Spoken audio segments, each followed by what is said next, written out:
Aloha, I'm Robert Stellick. Welcome to another episode of the Blue Planet Show. I'm here with Makani Andrews. Welcome to the show, Makani. Yeah, thanks. Thanks for coming. You're one of the young rippers here on Oahu. We've been doing a lot of racing, foiling, and windsurf foiling, right? Yeah, I've been riding SUP for about a year now and been windsurfing for about 3 years since COVID started. Same with foiling, started 2019. Oh, so you've only been doing it for 3 years? Yeah. Both sports, yeah. Yeah. And how old are you? I'm 17. 17, okay. So, and like last, or this summer in 2024, you've been traveling a bunch of different races and stuff like that. So Yeah. talk a little bit about what you did in the last season. So yeah, this year started in January. We started in Miami for the Olympic trials, for the team trials for USA, and yeah, it went really good. I think I did 6th or 5th. And then after that, started competing in some youth events for the Youth Worlds qualifier. Went to Italy for the Youth Worlds, the Nationals, and France. And yeah, just came back from Spain actually from 3 weeks ago for the World Champs. Mm-hmm. And also mixed in a little wing foil racing with that too. Went to the Gorge for about a month after Europe just for training with all my friends for the wing foil nationals, and then drove down from Oregon to California and San Francisco for the nationals. Yeah, and so what were your results and so on? I did first U19 and I think 5th or 6th overall, which I was pretty stoked about. That was in San Francisco? Yeah. Nice, and that's probably, would you say that's the most competitive for the wing foil racing? Yeah, for sure. There's actually a pretty big fleet in the U.S. for wing foil, and San Francisco is definitely the hub of all that. Mm-hmm. And then in terms of the IQ windsurf foiling is an Olympic sport now, right? So yeah. What do you need to qualify for the Olympics? So yeah, I'm definitely campaigning for this next cycle coming up in Long Beach, is the 2028 Olympics, and yeah, I'm definitely gonna put a lot of effort into that for the next 4 years.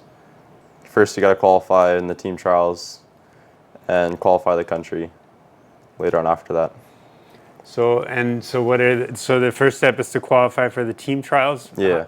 So how many people are gonna be in the final race, I guess, or like how does that work? Yeah, the national qualifier for the team isn't pretty big. There's only really me, Noah, and Garrett in the U.S. right now that are training for the IQ, but on a world stage, we're pretty high up there.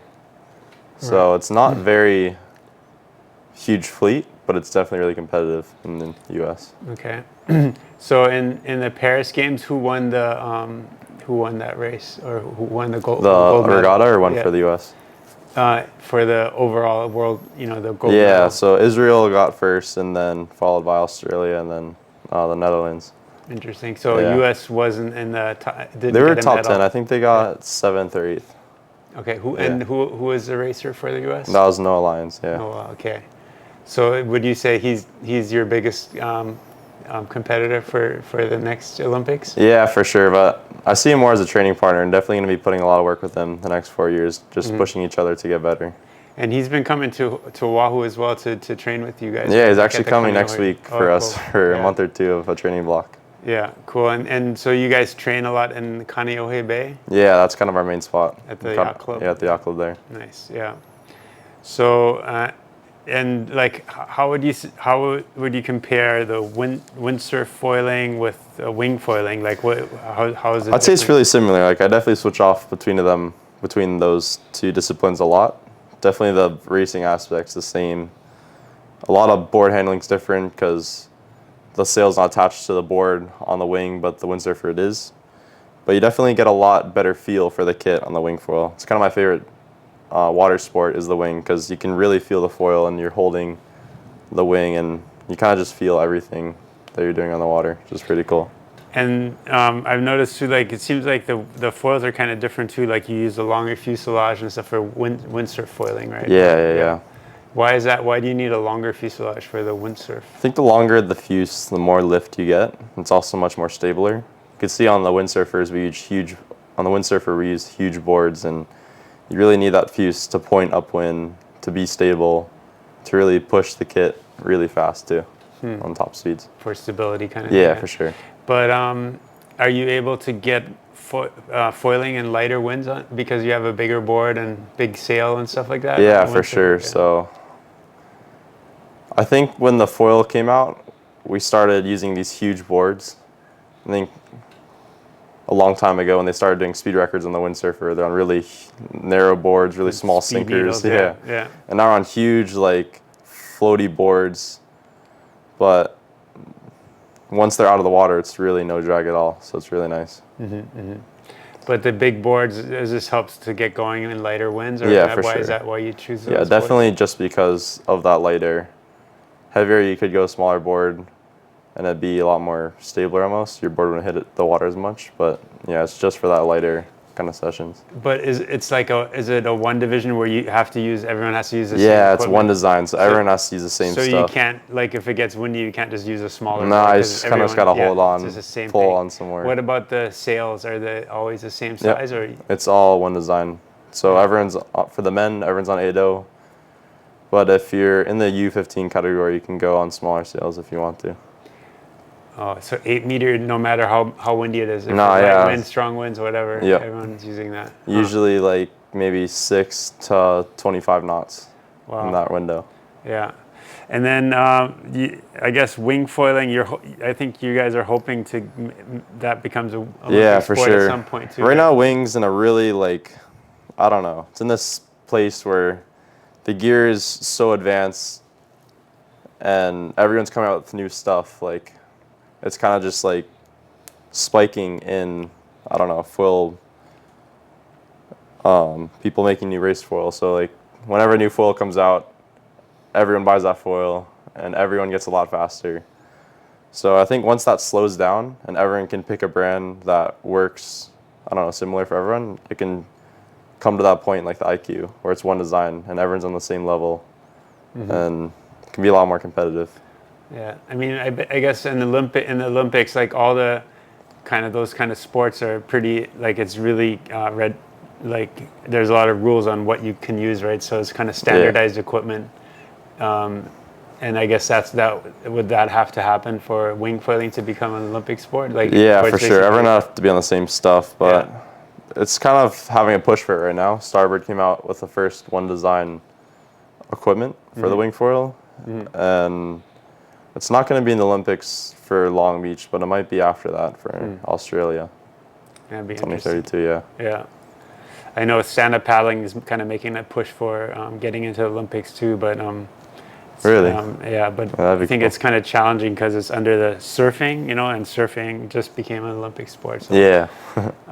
Yeah, I don't know. We'll see about that, but yeah, that's exciting. So, but tell us a little bit about how you grew up.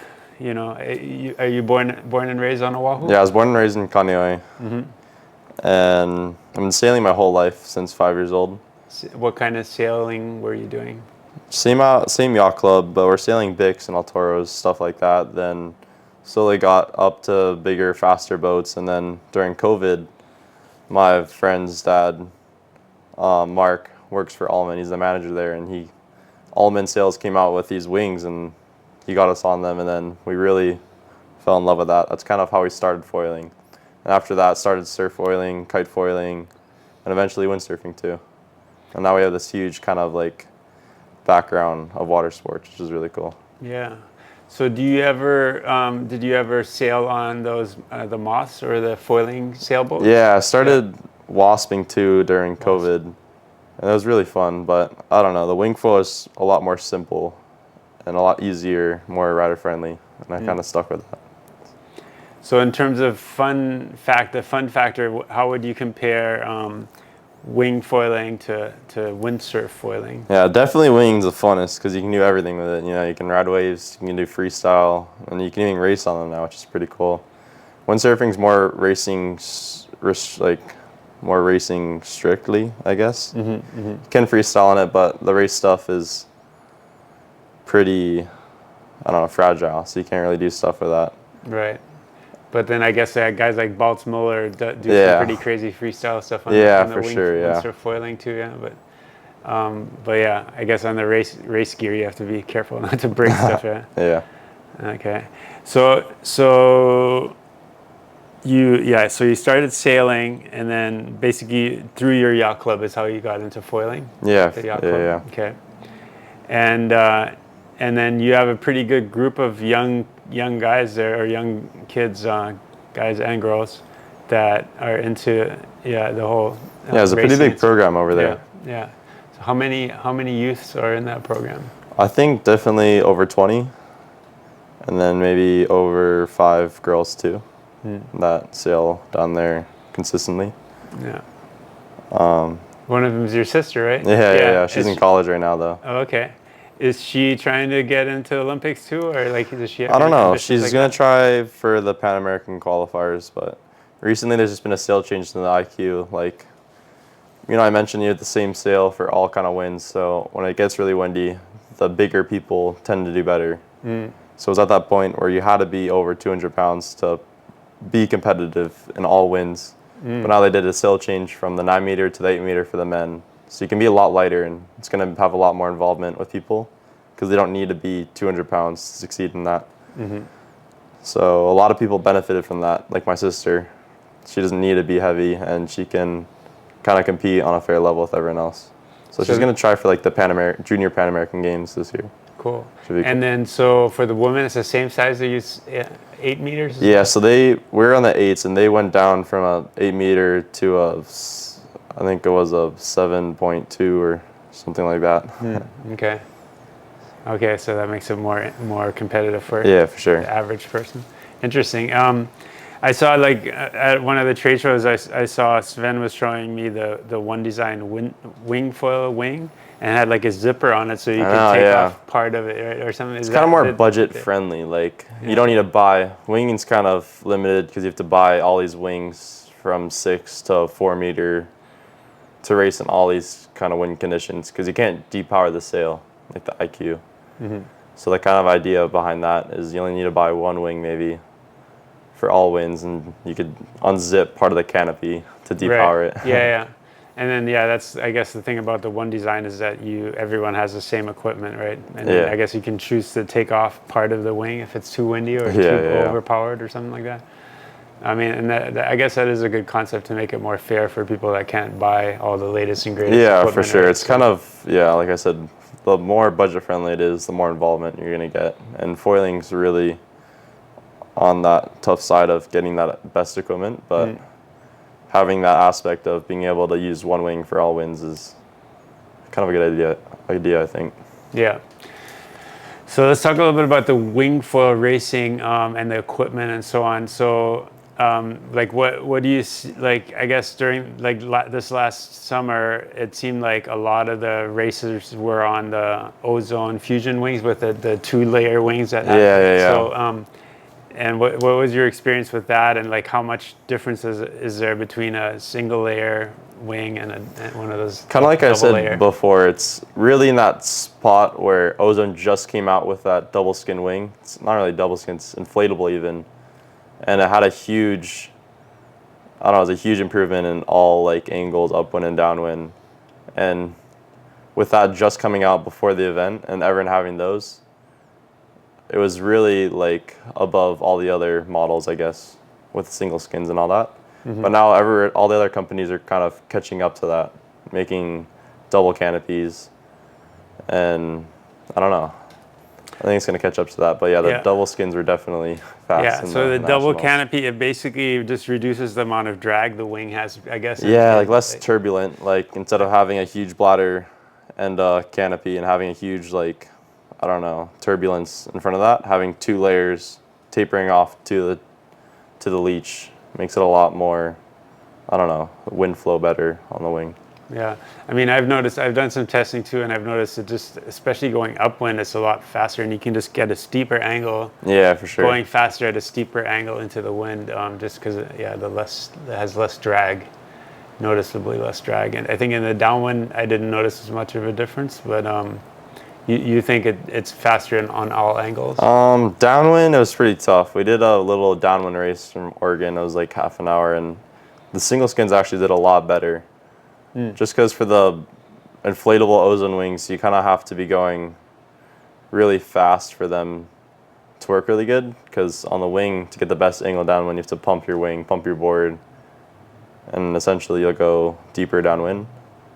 And I don't know, right now, those single skins do work better on downwind, strictly downwind races. So maybe like the Molokai to Oahu, having that single skin would work a lot better. That's the experience I had too, that like for those kind of races, like also it seems like on the lower end, like when you pump up to get going, the single skins seem to have more power. Right? Yeah, like, more feedback. So I definitely think it's going to stick for freestyle and all that with the single skins, but maybe in the future you'll see more wings turn into like the Formula kites, where it's that kind of inflatable wing. And I don't know, I think it's going to change a lot through this next year. Yeah, I think we'll see a lot of innovation. But like you said, like for free riding, I think for the average user, those double skin kites or wings are just too high maintenance, and like they're really lightweight construction too, so they're fragile. And then if you get water inside, like water starting and stuff like that, it's like, no, I don't think it'll ever be.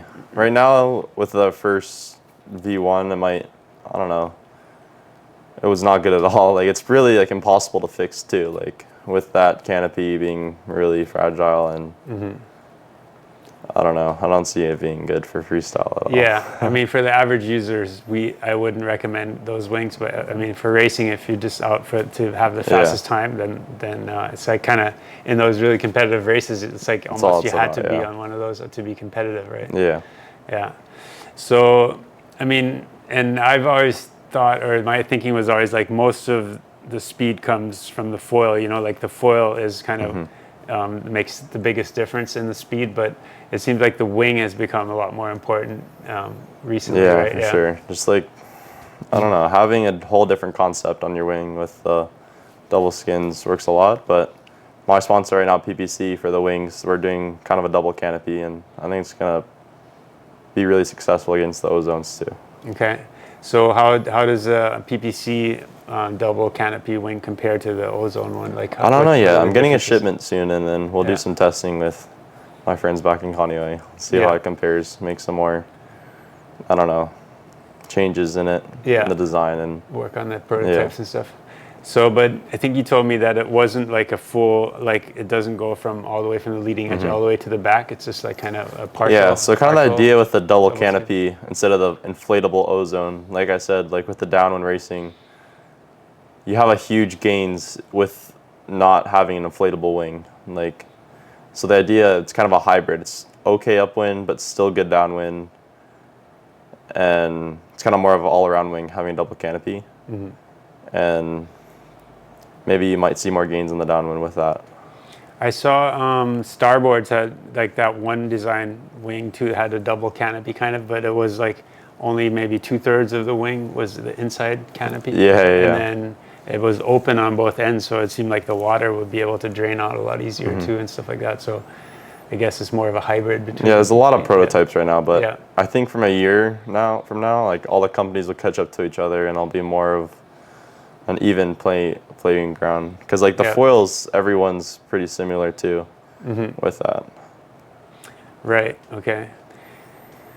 Well, yeah. I mean the foils. Yeah, I guess they're starting to look very much alike. So, and for racing, everyone's using kind of pretty much everyone's using a variety of foils. Yeah, more of a high aspect, long mast for sure, and the boards too. Like they've gotten really narrow and long, kind of like the kite foils. And that's all pretty similar. There's, like I said, like a dozen brands that are really similar to each other. And I think wings will be like that in the future. Okay. So yeah, talk a little bit about your, like, I guess PPC has been sponsoring you for wings. Talk a little bit about their equipment and what you see for the future. So yeah, PPC is really unique because I've never seen a wing that you can pump up more. They just did a video where they pumped their wing to over 20 PSI, and my wings I use right now, it's 10 to 15 PSI for racing.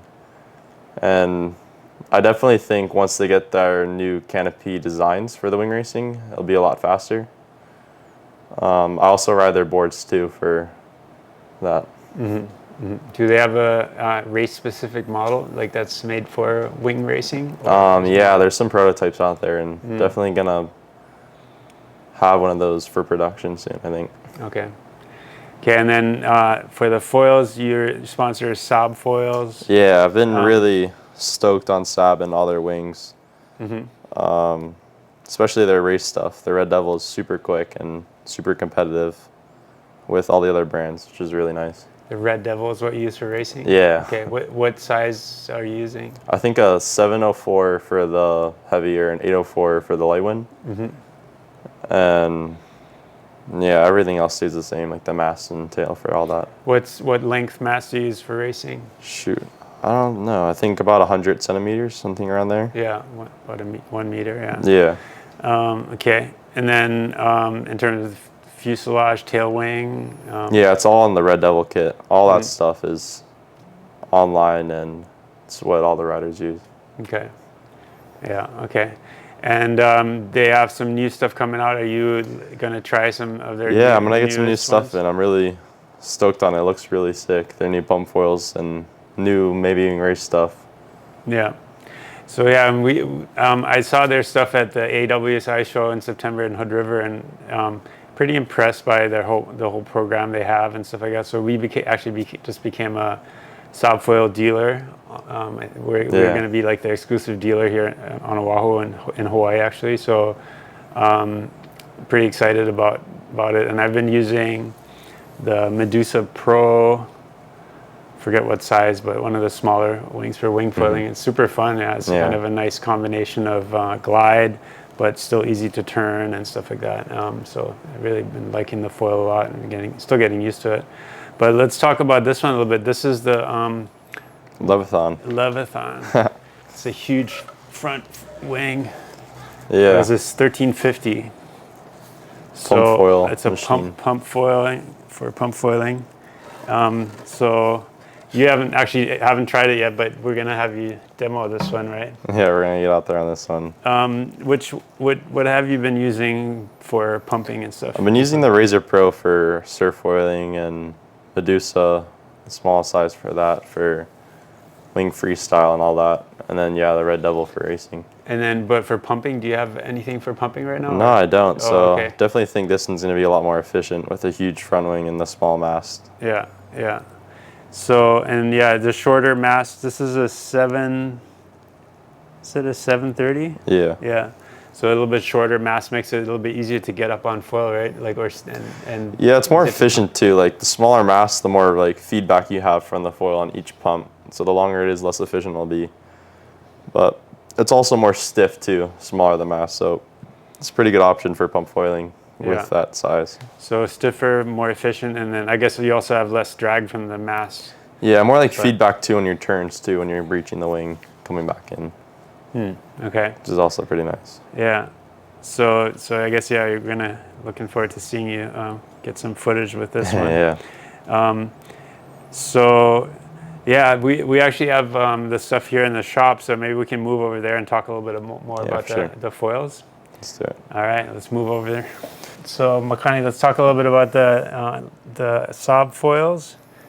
So this is the pump foil we were just talking about, the big Leviathan 1350, and let's talk about the mast a little bit. So they have this mast base that you can easily detach. Like, I found this super convenient because you can basically mount the plate on your board with whatever shims or whatever you want on it, and then you just take out one screw to take out the mast. Yeah, so for me, it's like I have 3 setups. I have my surf foil, wing race, and I don't have many boards.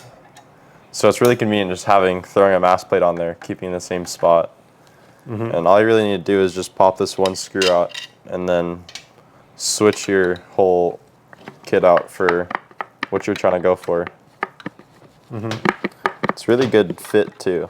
So yeah, it's a tight fit, but if you have it mounted to your board, it's a little bit easier to pull it out. Yeah. No, yeah, for sure. But no, it's tight because if it's loose, then you don't want that wiggling around. So it's a really good system, and I use this on all my stuff.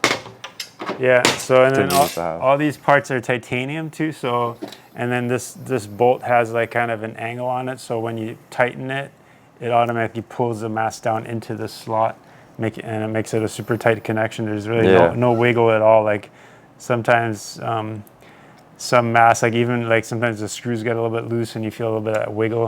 I hate it when some stuff gets loose. Or even my race stuff, I have it like that. I don't feel anything. Yeah. So it's really nice to have. Even if you want to be safe with it, there's also 2 screws up here. Yeah, you can bolt it together as well. Yeah, right down there, and then it can be one piece if you want that too. Yeah, so you can use it basically as a one-piece construction, or where you just take the plate off every time, or you can use it so you leave the plate on the board and just take out the mast, which is just super convenient for super time saver. Quick on and off. So yeah, I've been liking that a lot. It really makes a difference. I mean, how do you feel? Do you ever use the foils that just have a tuttle mount, like that mount right into the board? No, I don't. I think for racing now it's gonna go to that because it's definitely less drag, and you can mess around a lot with the board angle too, because you can shim it better like that. Instead of sliding a plastic shim, 1 degree shim in there, you can actually put like multiple degrees in the tuttle box. Because the idea of putting a plastic shim in here, as the shimming gets more higher and your box goes away from it, the nuts on here tend to go on that angle also, so it ruins your box like that. So you can't shim it really past a degree. So I definitely think for the SUP racing and wing racing, you'll turn more to tuttle box in the future. Interesting. Yeah. And then the shims, you just put a shim inside the box, inside the tuttle? Yeah, in between the mast plate and the box of your board right now. Yeah, but when you have a tuttle shim, it goes on in the base of the tuttle box? Inside the tuttle box? Yeah, that's what we do for the IQ foil. Yeah. But I think these masts, they also have an adapter that you can use it with a tuttle box, right? Yeah, that's kind of the idea of this, so then you can also do that, which is pretty cool. So you can use these masts with either plate mount or tuttle mount, which is another nice feature. Yeah, you don't gotta buy a new mast. Yeah. So yeah, I've been really liking that. And then they also, this is the full carbon mast. They also have a fiberglass carbon mast. Yeah. So like that's like this set here is like a carbon glass composite setup, and the retail is $14.99 for like the basic setup, which is like with the carbon fiberglass mast. It's kind of the same price as a lot of the aluminum setups. It's really good concept. It's a good price point for the quality that you get. And then just wanted to mention this too. Inside the fuselage, there's like a corrosion anode. guard almost. Yeah, like a anode, like kind of how they have on a lot of boats and stuff. So basically, when there's corrosion, well, from salt water, there's always going to be corrosion, but basically this corrodes instead of your the other parts, your aluminum parts and so on. So it's just kind of not sure exactly the science behind it, but basically the corrosion all goes into this piece. So, and then if it gets too corroded, you can swap it out and then... Kind of like when you rinse off your stuff too, you can rinse everything except for underneath the front wing because it's bolted on there, but salt water still sits there. So once it's stored for a long period of time with salt water in there, it soaks up into that little piece and then keeps your fuse new, I guess, too, which is pretty cool. It's basically electrons looking for a place to corrode, and then so they just end up going there instead of going to, like a lot of aluminum fuselages will kind of corrode around the edge of this, or like around the screw holes and stuff like that. So by doing that, by having the anode, I think that's going to prevent a lot of the corrosion. I think Axis just recently incorporated that in their aluminum fuselage too. So it's interesting. And then it has this little cutout. I guess neither one of us really know what the idea behind that is. But probably weight savings, right? Like to make it a little bit lighter, less the whole setup a little bit lighter, less drag. And then another thing that I found interesting is that the bolts that go into the mast, they have like a little shimmer on it. A washer too, Washer, maybe we show that. So there's like this little stainless washer around the screw. And I think it's just to have maybe more surface area. It's still really a flush finish. Seems to work well. What do you think No, yeah, about it's really that? nice, Yeah. and I think it avoids corrosion too. Like when you're Mm. have a bolt in for a while and you can't untighten the screw, it helps a lot with that. Also, the idea with like titanium on aluminum doesn't really work too well. So having that metal washer in between helps a lot. Oh, I see. Yeah. So it basically separates the titanium from the aluminum Yeah. with a stainless steel washer. So yeah, this is it's just really well thought out. Good design, little details, and then the tail mounts on the bottom of the fuselage, which I think has less drag. Yeah, for sure. A little bit less, a little bit more likely to hit the reef if you're touching down on the bottom. And you can shim really good with But that. yeah, shimming is easy. Yeah, in terms of shims, like what kind of it comes with these little washers, right? That you can use for shimming, really thin washers. So your really thin what do you- washers to do the front wing, which is pretty nice on the race foil. I have a lot of that, so you can really personalize that for your weight or your style. So I have 4 washers in the back of my front wing of my race Red Devil, and then 2 in the front of the tail. And I don't So know, you put two washers underneath this screw? maybe the back one, yeah. Oh, this one. So you give it a little bit more angle in the back. Yeah. And then the front, you use it here so it has a little bit less angle. Yeah, in the because I front. noticed when you first get it at top speed, you're always front foot pressure, but having that, Okay, wait, let me see here. being able to like customize it. Oh, so you put it on the back screw. So Sorry, actually no, that, I put it in the front to give the it front. more lift on the yeah, tail, okay, and so I more put it angle. negative on the front wing because it's upside down on the race one Yeah, to give it less lift on the front. So essentially, I can push with equal pressure at like top speeds and all that. So maybe you could use that on maybe your pump foils or your freestyle stuff to really customize that foot balance and yeah. okay. And that's just something you've like experimented with and that worked well Yeah, for you? for sure. So, so you have a little bit less angle in the front wing, more angle in the back wing, and then that, Kind of helps with your pumping too, okay, off the line, just for racing though. interesting. Yeah, And for freestyle and all that, I just throw like a 2 degree or 3 degree shim just because I'm 190 and I kind of need that. what are the lift. rules on pumping when you're racing? You can pump the whole race if you want to? Yeah, that's for windsurfing and winging. You can pump all you want. So yeah, it's really kind of a I've physical noticed that aspect of that. in the racing that that everyone's kind of seems to be pumping almost the whole Yeah, time. Yeah, for sure. So how much? I guess is that how much of a difference does that make, or why is that It important? makes a huge difference. So I don't know, upwind, downwind, pretty much everything. Like you just get better speed, better angle, and it's really important. Like every single race to maximize your heart rate, like every second, Right. to get that little. Yeah.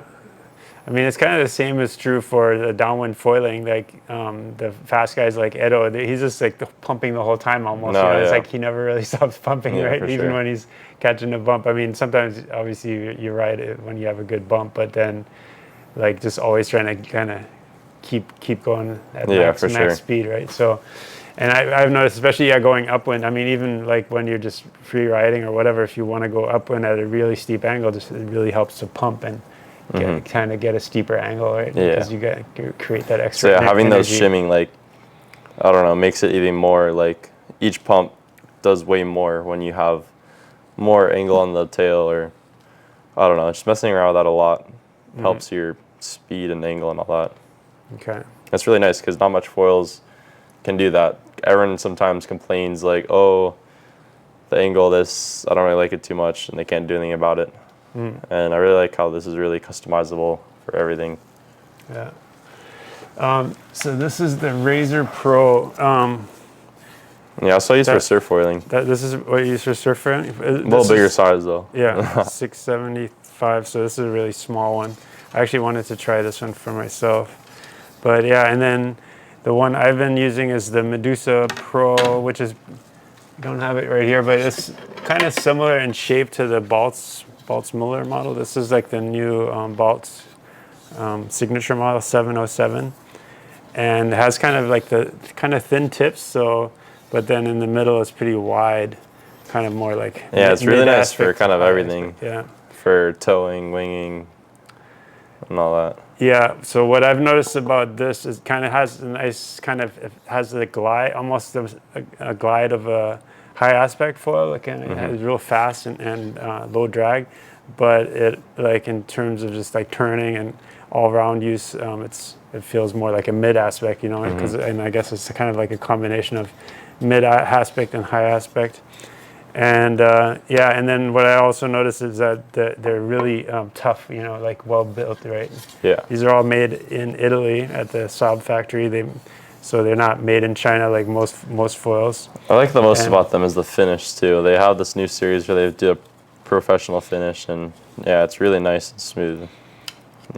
Yeah, it's kind of a little bit of that sanded finish, which is supposed to be really faster nice. than a glossy finish, actually, right?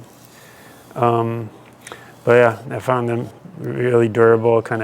They're not super light, yeah, but I mean, if they have a little bit of weight to them, but I think that's what makes them really, they're very durable for sure.